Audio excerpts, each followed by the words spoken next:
Hi, welcome back. If you've been here before, if you haven't, my name's Nicole. I like to review the adult content in books because there isn't like a rating system for books like there is for movies, and it makes me sad. I wish that more people would talk about the adult content in books before I pick them up, so that way I would know what I'm getting myself into, whether it be because the content is triggering or because it's just beyond my comfort level.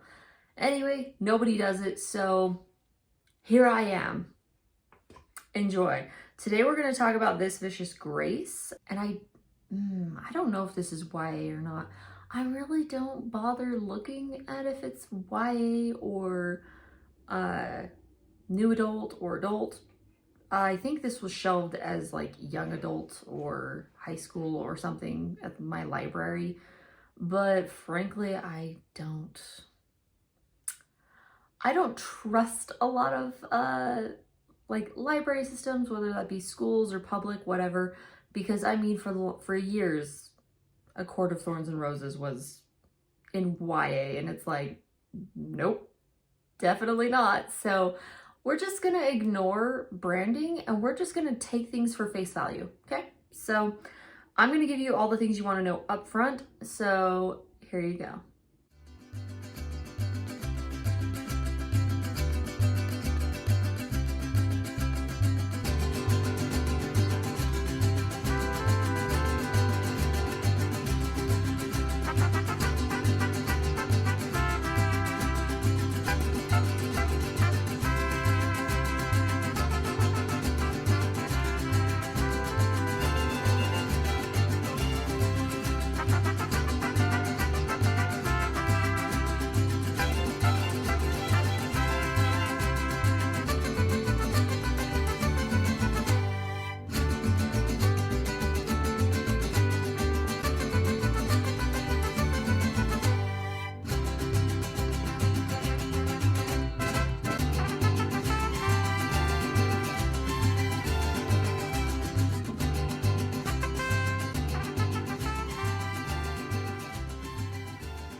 Okay, so as you can tell, I mean, it's got a decent amount of swearing and stuff in it.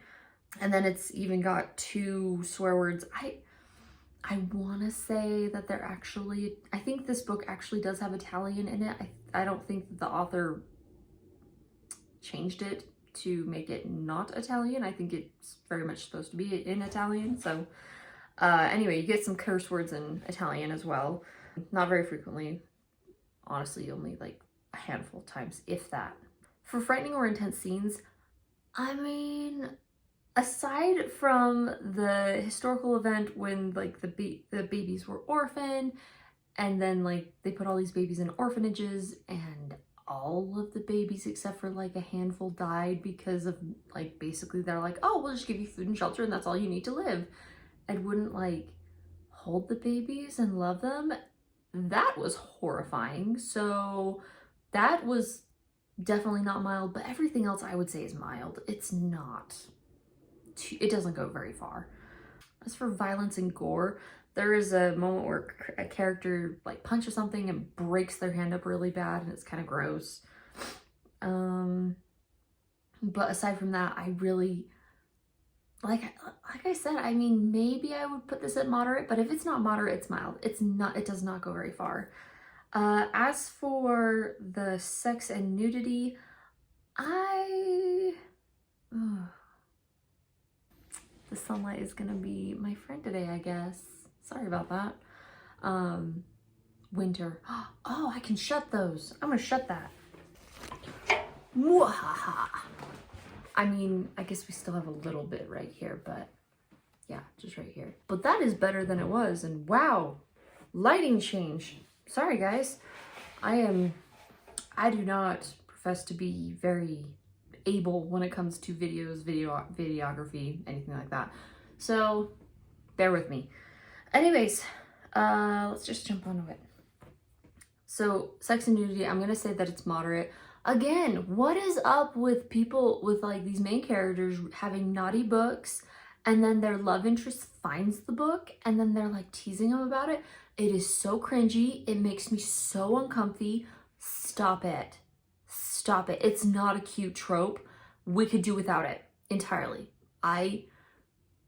Shaming someone is not cute. It's not sexy. It's just, ugh. It's just ick. So if we could get rid of that entirely, I would be really excited. And then like we have an instance where a dude sings a song, and I'm pretty certain we get an innuendo about oral. So that's fun. You could probably, I mean, just based off the context, that's the vibe I got. You could maybe spin it so that it's like, oh no, they're just talking about kissing. And it's like, okay, I will accept that because I want it to be less body than I took it, but it's a spicy take. Okay. And then the main character, the main girl, who's Alessa, I almost forgot her name. She makes a lot of innuendos, specifically to try and like break the main dude. So that's a thing. And I wrote down that the MC is torturing her love interest and the readers with endless innuendos. That's absolutely true. It's just, after a certain point, it was like, sweetie, like, I do this to my husband in real life, but it's not as fun to read about. I mean, maybe other people like it, but for me, I was just like, let's speed things along. And then a couple has sex. It's a little bit more nuanced. It's not quite as cut and dry as it was like in a Far Wilder Magic. In a Far Wilder Magic, it's very clear like who's doing what to whom.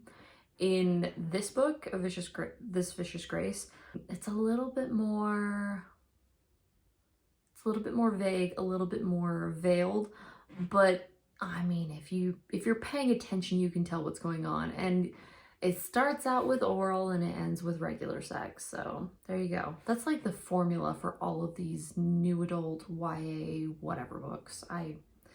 It's interesting. I mean, Fourth Wing had it. I would not be surprised if ACOTAR has it multiple times. Like, that's just the vibe, I guess.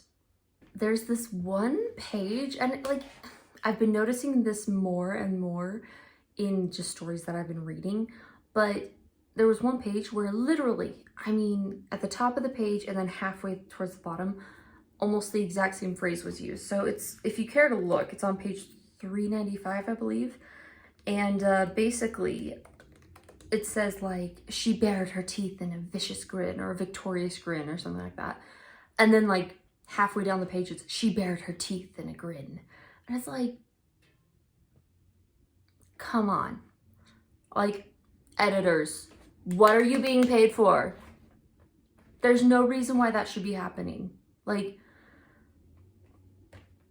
I'm just a little salty, that's all. Oh, this book was an offender of one of my least favorite tropes. And that is emphasizing how little the main character eats. And you might be thinking like, Nicole, come on, it's not that bad. No, it's bad. So she specifically, I think, she doesn't eat very much anyways because people are scared to bring her food. And then on top of that, I mean, like, so she hires her bodyguard and I think she drinks some water and he's like, well, what do we have for breakfast? And she's just like, I have some stale bread and some cheese and some fruit maybe. And so she like preps some of that for him. She has one little shaving of Parmesan cheese. And then she goes to train for hours to do physical combat with one little shaving of Parmesan cheese to pull her through that. Do you have any idea how hangry and weak I would be if I went to the gym with just that as my breakfast? But then like, that's the one that's sticking out to me off the top of my head. It happens multiple times. It's not a one-time thing. It is repeated. And I'm just like, guys, I really need my main characters to not be afraid of food. That'd be great. If we could just, you know, if you can't write a healthy relationship with food, don't include it. Don't talk about food. Don't bring it up. Like, I don't get what's so hard about this. Okay, but there is one moment that I have to give the author credit for, and the main character, I guess, because the main character does it.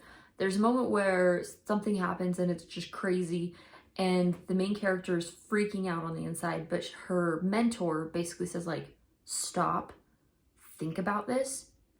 We can't react right now. We can't do anything.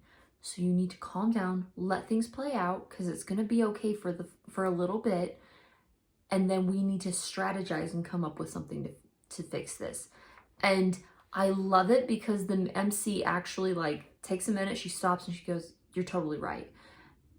And then she listens to her mentor. And I'm like, is it Christmas? Like, I love that. I'm so happy because so often we just get these MCs that are like, I don't care. I need to save everybody. I need to save that little lost goat in the field and all this crap. And you're just like, guys, stop it. Also, if you see me like going like this, it's because I'm trying to avoid this. Ah! Maybe I guess I could lean back. Okay. Anyway, and then I'm going to say like one spoilery thing. And if you don't want to hear it, honestly, just double tap, skip 10 seconds when I indicate, and then you'll be past it. So if you don't want to hear the spoilery thing, double tap in 3, 2, 1. Why can't she stop touching Dante after he gets injured? It's not hard. It's not hard. Come on, guys. Overall, this was okay. It was like average, middle of the road, I would say. One thing that is kind of weird that I've discovered about myself is that I am not a big fan of when people take, like when they lift something like very recognizable and unique from our world and put it into a fantasy world with very little explanation or changes that make sense or anything like that. Like, this book would make more sense and be less frustrating to me if she said like, oh, well, this takes place on an island that used to be in the country of Italy, but there was something so cataclysmic that happened to the world that it set us back hundreds of years in technology and also left people very isolated on these little islands. And that's why they speak Italian and they drink Prosecco and limoncello and they're obsessed with lemons and pasta and just every Italian stereotype you can imagine. Like, that would make more sense to me. But when people just take something from our world and put it into another with very little work, it doesn't feel earned, it doesn't feel realistic, and it's kind of cheap. And that's my take. I really don't like it as a setting. I think that the author has more potential than that, and it's sad that she limited herself in that way, I guess. But also, oh,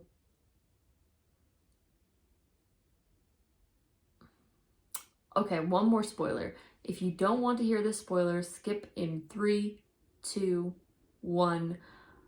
I totally predicted that he was a Ghioti on page 113. I read one line on there and I wrote it in my notes and I was like, I mean, but I feel like everybody could predict it if they're paying attention. Everybody.